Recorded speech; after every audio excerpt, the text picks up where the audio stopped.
This video is sponsored by Card Kingdom. Go to the link in the description below so they know that I sent you.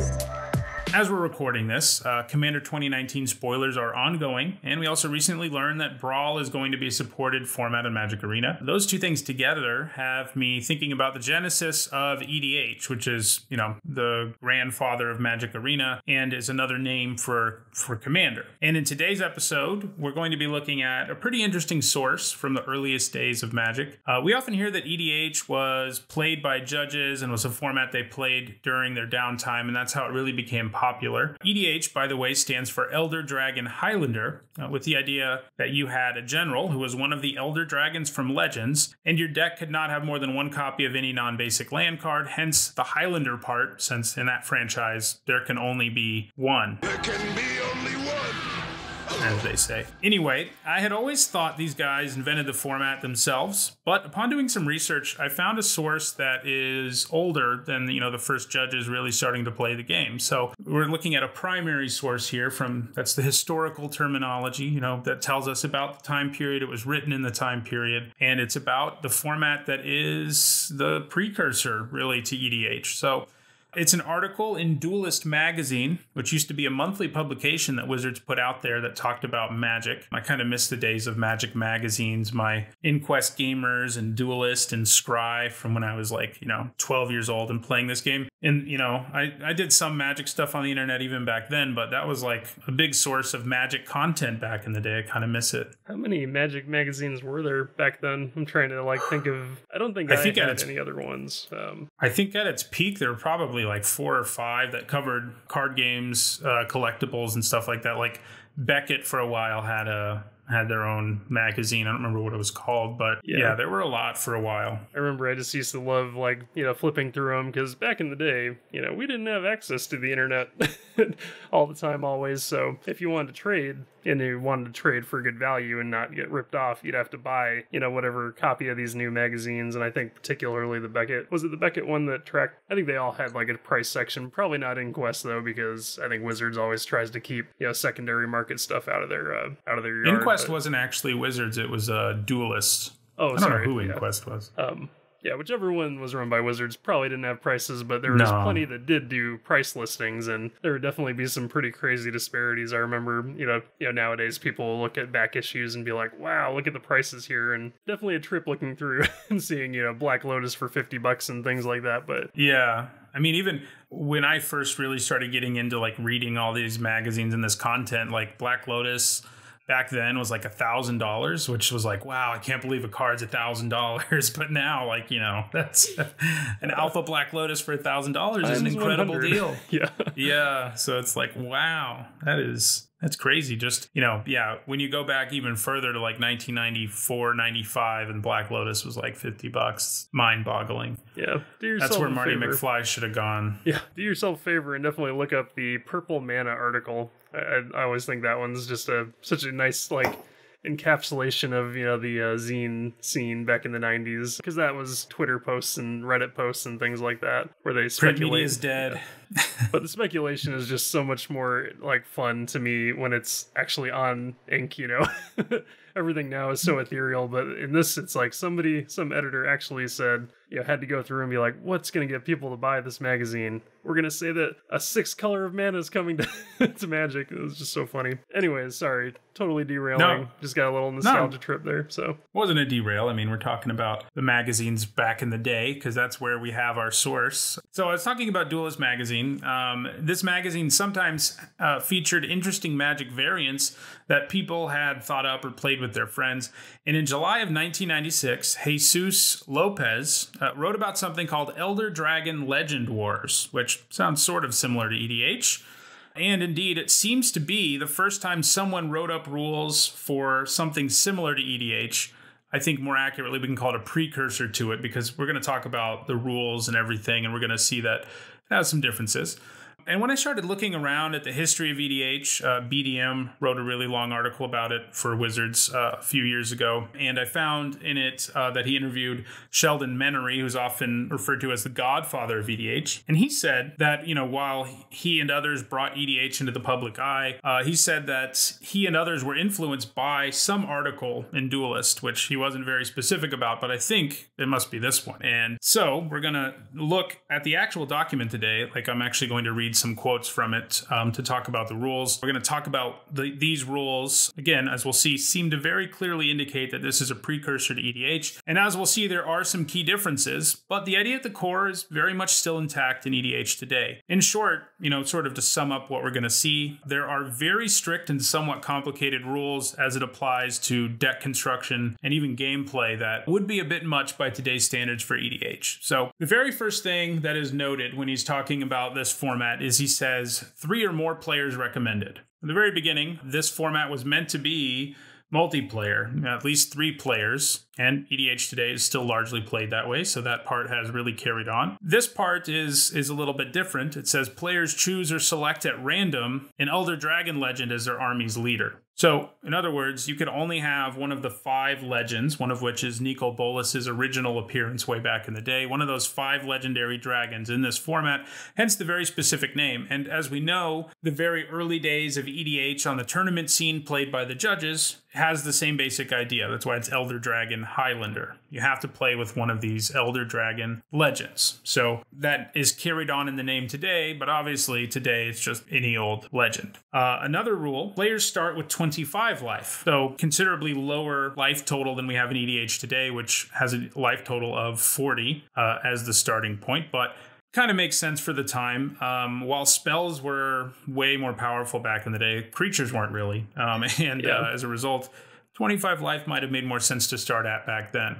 Additionally, this part is interesting. So you had to include 8 basic lands for each of your colors. Each of these Elder Dragons is 3 colors, so that means 24 lands. You didn't get to decide how your mana base was built. You were told basically it had to be built in this way. But what really makes it strange is that at the beginning of the game, you begin with one of each land already in play, each of your colors. Oh, that's actually kind of cool. Yeah, you start with 3 mana in play, one of each of your commander's colors. And yeah, that's kind of cool, but you could also see how it would lead to really busted situations, at least in today's EDH. Nowadays would not work as well. And also the mana construction kind of makes sense it's kind of nice that I feel like they were purposely trying to keep the price level down, because even though they're nowhere near as expensive as they are now, I gotta imagine dual lands were way more expensive than your basic lands still back then. So nowadays commander mana bases can be upwards of like a couple grand, like not even joking. Right. Yeah, with dual lands and things. Sorry, go ahead. I guess it doesn't say clearly that those are the only lands you can have, so maybe you can also run non-basics in this. It doesn't clearly say that in this article. It says you have to run 8 of each, which makes sense. And that may not sound like a lot of lands for a 99 card deck like EDH today, but as you may have gathered, these were 60 card decks, not 99 card decks like EDH of today. So 24 lands is, that's kind of like, if you had to throw out a number for number of lands you should play in a 60 card deck, that's still kind of where you would go. Obviously, It varies wildly depending on the kind of deck, but it makes sense. So yeah, you start with 3 lands in play. It's singleton. No more than one of each spell or one of each creature can be included in any deck. That's where the Highlander part comes in. After this, things get to be a little more complicated. For one thing, decks must have 20 to 24 creatures, and all creatures should be 3/3 or better, unless they have a special ability. That kind of makes sense, because back then, actually that is kind of a weird restriction now that I think about it, because were they just trying to keep people from like casting multiple spells in their early turns, or... I mean, I think some of it probably has to do with wanting to make the speed of the game reasonable. But I mean, since you're already starting with 3 lands in play, I mean, I don't know. Yeah, he doesn't explain all of these rules. It's sort of just a list that he threw. This is how he plays. He and his friends play it. He doesn't say why, but this is why they do it. We can sort of try to reconstruct why, as we're trying to do, but it's hard to say flatly that it's for this reason or that reason, because he doesn't tell us. Yeah, that's a weird one. I cannot imagine why they would do that. Well, get ready because the creature stuff gets to be even more complicated. Oh. For one thing, the total power and toughness of each player's creatures should not exceed a number predetermined by the players. Which equality, I guess, is the idea in the decks here. But as the author points out, there are creatures with special abilities that can be smaller, and you might be able to squeeze. I don't know. There might be a way to really manipulate a system like that. Well, it seems like there could be. I guess the 3 power thing makes a little more sense now that we know that there's also a cap on like the total power among all creatures, because then it's almost like a point system like they have in Canadian Highlander, where they give certain points to certain powerful cards. That way you can't play like Black Lotus as well as Time Walk and things like that. So you can only have one, insanely powerful card. And I feel like this is almost a way to make sure that you don't just play like straight, Juzam Jins, across the board, and it kind of makes you split up your power to, a few more mopey 3/3s so that you hit both the 60 cards, and you also have to hit that number of creatures. It kind of makes you strategize like, okay, I'm going to have this one big guy in my deck, and the rest are going to have to be 3/3s, because of the power cap. Yeah, I mean, there's definitely some, definitely makes sense, but it also means constructing decks for this exact format of Elder Dragon Legend Wars, as they call it, would have been kind of a pain, I think. You have to really keep track of your total power. You have to make sure you have the right number of creatures, the exact right number of lands, things like that. I mean, and that's, it was a different game. There weren't nearly as many choices to make anyway. When, in 1996, when this article was written, it's very early in the game's history. Competitive Magic's only been around for 2 years at that point. So, there's not a million sets to choose from, but there are plenty of them. Even at this point, there were already lots of expansions, but, it makes sense to some extent for sure. I think the most complicated rule is the one I'm going to tell you about now, and it also involves creatures. So, at the beginning of the game, players designate and announce 3 of their creatures as warlords and 2 creatures as captains. If an opponent destroys a captain, the captain's controller takes 2 damage, and the destroyer gains 2 life. If a warlord is destroyed, the controller takes 3 damage, while the destroyer gains 3 life. And for an Elder Dragon Legend, the controller takes 4 damage, and destroyer gains 4 life. Oh, huh. It's almost like a precursor to commander damage in current EDH, where, if you're not aware, when your commander deals damage to an enemy player, if they deal, is it 20? I believe it's 20 damage. I think it's 21, actually. Oh, okay. 21 damage, you win if you deal that much with your commander. And this almost acts like an opposite version of that, where you kill their commander, then you just take out their already much lower life total. So, wow, it almost seems like a bad call to even play your commander. Because it's like they basically have like a death rattle of deal 4 damage to you on them. Huh. Yeah, I mean, it's definitely an additional layer of strategy where you have to be like, I drew one of my captains. Should I play it right now when I'm at 2 life? Probably not. Yeah. So that definitely is interesting. And yeah, there's no commander damage in this format at all. He calls the leader is the army's leader, the Elder Dragon Legend. The Elder Dragon Legend does exist outside of your main deck, just like it does today, and you can cast it. But at least in this article, it doesn't seem like you get to cast it again if it ever dies. So this goes to the your general's gone, it's gone. Yep. And you take 4 damage, and the destroyer gains 4 life also. Jeez Louise. I guess I can kind of see where they're coming from. It almost seems like they were trying to make a board game, Yeah. Everything's got to be so minutely balanced and all that. And obviously now we know that EDH really is just a more casual format where the balance all comes from politics. So you don't have to worry nearly as much about having like the most aggressive or, crazy controlling deck or anything. You just need to make sure that you're playing the politics right to, figure out what your role is in a certain game of Commander. And I think that's definitely the better way to play it. And I'm sure, Sheldon Menery would say the same thing. He definitely believes it's not supposed to be a cutthroat competitive game, except for in the politics where you wheel and deal with other players to, try to direct the flow of action. But yeah, here it just sounds like they thought, we got to make it all fair. Everything has to be set up so that we all have the same chance of drawing the same number of lands and the same kind of power level of creature on average and everything. So the one area where I think like that whole plan goes out the window is the fact that Nicol Bolas is so much better than the other 4 legends.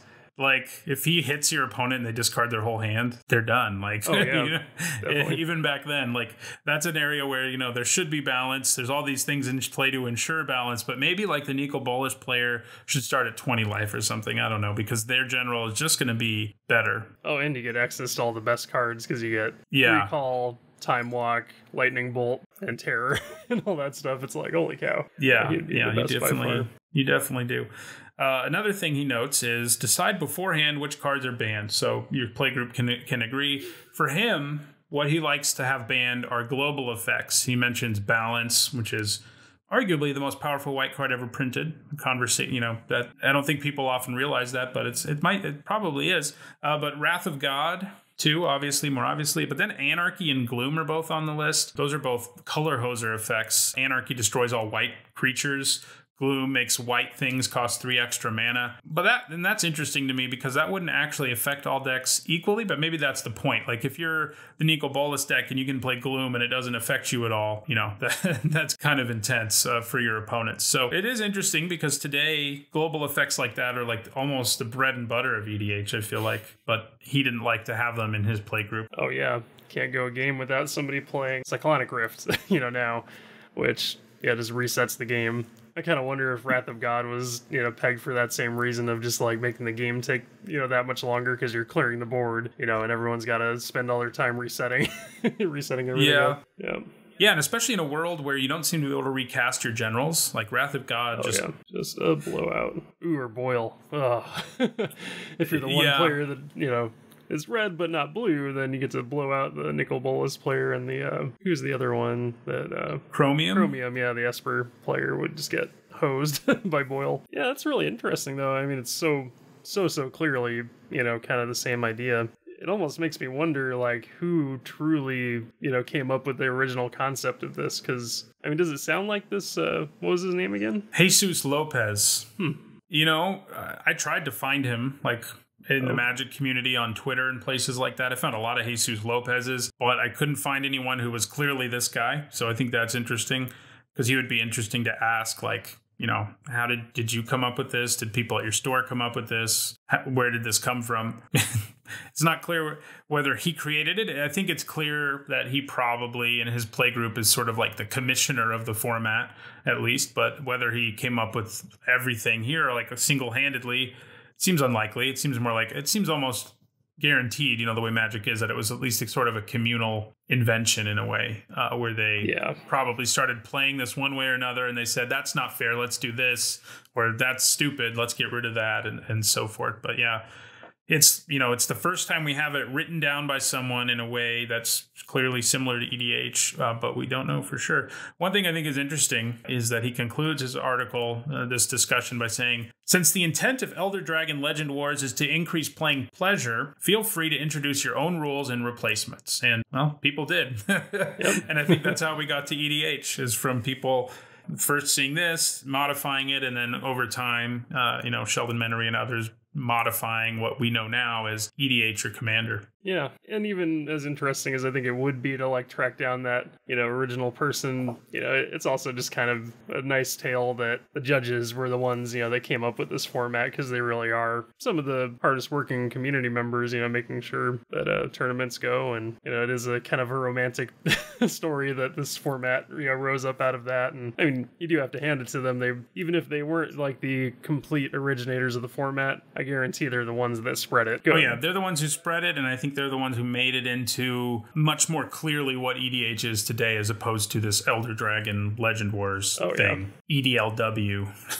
if you will. Yeah, we'll have to talk about sometime the history of Wizards' involvement and how it kind of asymptotically came together, until, finally, clashed, and now we get our yearly Commander release. That's specifically products. I mean, and that's, we're seeing something similar with Pauper, I think, right now, too. So, yeah, it's a recurring thing in Magic's history. The community comes up with a format, Wizards, it sort of is aware of it, but doesn't do much about it. But then when it becomes popular enough, it starts to be a big part of their thinking, even when they print cards in standard legal sets. So yeah, it is fascinating, the whole extended history of EDH. And today we just talked about sort of the prehistory, but obviously it goes on forever until I think 2004 is when like a rules committee was formed by Sheldon Menery as others, like officially. And then I want to say 2011 is when Wizards finally said, this EDH is a thing. We call it Commander, but it's the same thing. So yeah, that is definitely a good topic for a future one, though. Yep. And to this day, I still just cannot get into it. There's something about, like, when you're competitive like me, it just doesn't feel right, when nothing happens for, 20 turns and then somebody cyclonic rifts and then you're just knocked out of the game.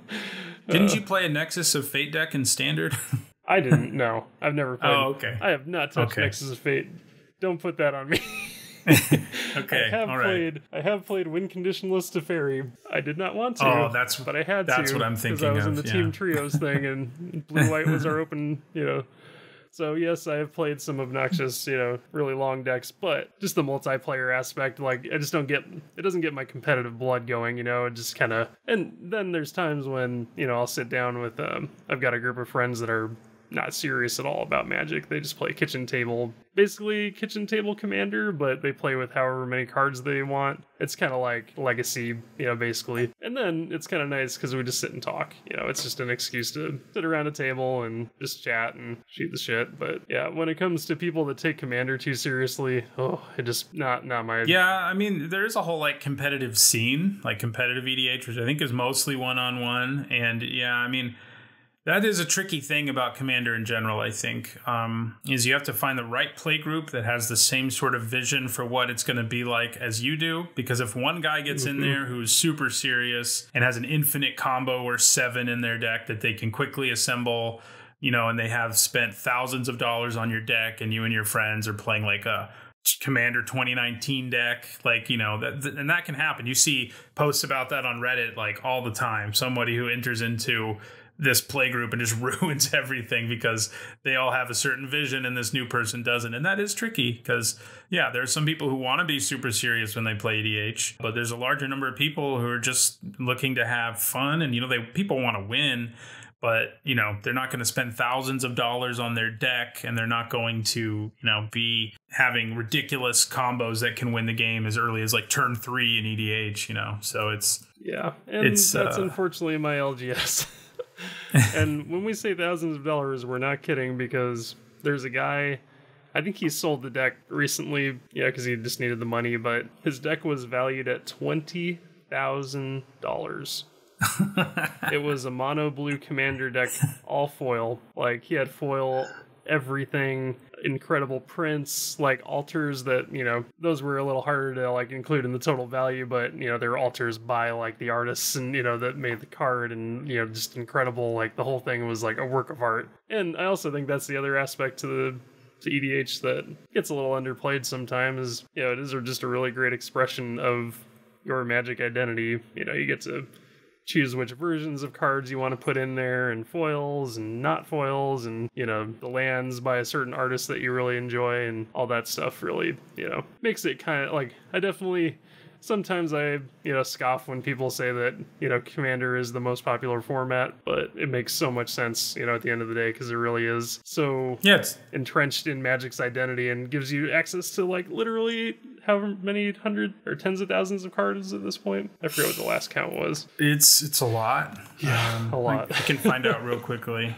I think. Somebody keep a running total? No, it's actually not perfect, I don't think, but you can just put in vintage and search on Gatherer. Oh, really? Yeah. Which is almost all the cards, but not quite all of them. That's what I'm trying to do here anyway. It's taking its time. Yep, it is. I want to say, certainly I want to say it's like 40,000, but for some reason it's not. Sounds about right. Come on, load. Gatherer. Good old Gatherer. You used to play Commander, right? Yeah, I used to play it a fair amount, actually. Mostly with a friend of mine who lives elsewhere, and we would play it on Magic Online. Now we mostly draft. So yeah, that's the plan now. So, okay, 19,061 cards are legal in Vintage. And that's almost all the cards. There's, conspiracies, anti-cards, etc. But, that's pretty much all the cards. But, yeah, I used to play it I haven't in 2 or 3 years, but I do think it's fun. I think basically what happened, though, is between YouTube and my draft addiction both taking off, I just don't have time for it. Oh, yeah. It is probably my favorite non-draft or sealed format. If I had to pick one to play for the rest of my life, that's probably where I would go. Yep, and it's the kind of thing you can always come back to. Yeah, and there's a lot of variants too. Rotate. Like if you're stuck, if you decided you were going to play Modern for the rest of your life, like, you know, some things in Modern have never changed. Affinity's been a deck since 2011 when Modern was created. You know, things do change. It's somewhat dynamic. You know, sometimes broken cards like Hogak get printed, but you know, I think, and that's what I like about draft too. Like especially if you're doing it on Magic Online, especially now, it's really not that expensive to construct an EDH deck on there that you can have a lot of fun with. And it's really easily accessible. You have all the cards in the game and you can just put together a deck based on, you know, your searches on Scryfall and places and just, yeah, you can have a sweet deck. Yep. Well, that does it for this episode of Limited Recall. We'll be back next week to talk some more about Core Set 2020. Sounds like we'll be talking about ranking the colors and talking about what that really means. And we'll, of course, also be looking back at the game's history with another edition of Recall, maybe something related to EDH again. Before we go, we, of course, want to plug some stuff. Check out my Patreon, which you can find in the description below if you want to help contribute to this podcast and to my channel more generally. You can follow me on Twitter at Needzone Magic. You can follow Mike on Twitter at Mythic Tales Mike. He posts lots of sweet animations and other art things about new formats and stuff on Twitter on a regular basis. And if you're watching this on YouTube, you already know I'm here. But if you're watching it elsewhere, listening to it elsewhere, I also have a YouTube channel, Needzone Magic. And Mike also has one called Mythic Tales. Yep, and keep an eye out. I've actually got a project coming up. Probably shouldn't talk about it just yet. I'll say it has to do with Brawl. So yeah, get excited. I'm hoping maybe Brawl will do it for me this time, you know, being online, because I've got a buddy that just has loved Singleton every time it's come, you know, through the rotation on the special events on Arena. And now that it's going to be like an official format, I think that's going to be pretty sweet. No multiplayer yet. Really hope that at some point we get some kind of two-headed giant of it or something, or even a 4-player free-for-all. But for now, I think this will hold some people off, you know, for a bit. So I read somewhere deep in the bowels of Reddit or somewhere that the Unity engine can't actually support multiplayer, like, period. No. Full stop. I don't know but like I just said, my source for it is not a credible one, but I have read that somewhere and I was like, well, okay, I don't know if this is true, but yeah, I was never holding my breath for it. Like, remember I made that prediction. I said that it's never going to get multiplayer and that they're going to build a whole new platform that's like Commander whatever, and they're just going to sell that as its own, like, whole standalone thing. And that could be more true than I thought, you know, especially if the engine just can't even handle it. But maybe, I don't know why that's that would Magic make Online. sense. Yeah. But, yeah. It's just so weird because everybody knows Commander is the most popular Magic format in paper, you know, for now. But, you know, it just seems crazy that they're leaving that on the table, you know, but who knows? Yeah, no, I think that prediction could end up being true for sure, although maybe the Brawl coming onto Arena makes it a little less likely. If that is in fact true, that the Unity engine can't do multiplayer, period, then, you know, it definitely sounds like they're going to need another platform. They're also a multi-million-dollar company, so if anybody can, you know, figure out how to force that into that engine or pay Unity to develop, you know, to continue to develop the engine to support that, it's probably Wizards, and, you know, and there's plenty of game companies that I'm sure would love that tech, so I'm also not going to totally rule it out either. It's not like that engine is going to stay the same forever, you know. Yeah. For sure. All right, well, hope everybody has a great week. Yep. Bye. Everybody, thanks for watching or listening and watching, and we'll see you next time. Let's go out with a bang. Sit back and watch it burn.